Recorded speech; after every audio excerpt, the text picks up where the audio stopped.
Ci hanno detto che i sintomi che sentiamo nel corpo sono da sopprimere, sono dannosi, sono cose che non dovremmo sentire, che non sappiamo da dove arrivano.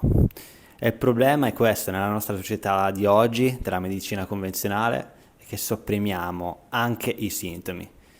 Nonostante abbiamo capito che i dolori nociplastici, ovvero i sintomi creati da una mente in allerta, sono benigni, cerchiamo ancora di sopprimerli con magari il respiro, magari distraendoci facendo qualcosa di diverso, pensando che le cose tanto si sistemano così, magari facendo dei massaggi, magari facendo delle agopunture, quindi non cercando di capire da dove arrivano questi sintomi, ma semplicemente sopprimerli come abbiamo soppresso per molto tempo le nostre emozioni.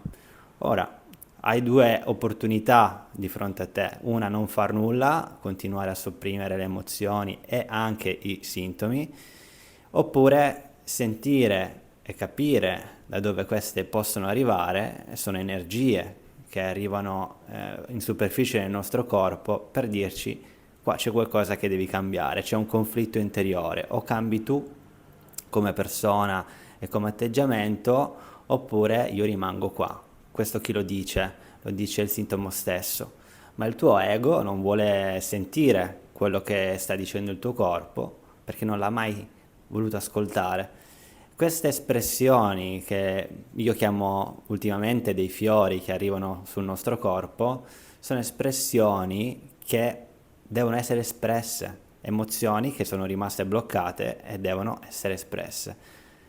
Come? Sentendole, semplicemente sentendole, senza pensare che bisogna fare chissà che cosa, qual è la tecnica migliore, magari il reset del nervo vago. Quelli sono tutti supporti che io do, supporti, meditazioni, tapping, tracciamento somatico, ma sono supporti. Alla fine quello che è importante è sentire queste emozioni, questi blocchi, farli esprimere senza paura.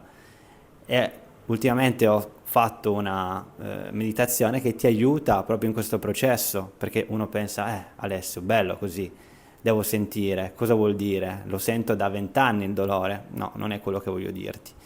Nel mio ultimo video YouTube trovi veramente quello che voglio dirti, quindi vai a vederlo perché l'ho fatto uscire proprio oggi e credo che sia la migliore meditazione che io abbia mai fatto negli ultimi 2 anni. Fammi sapere.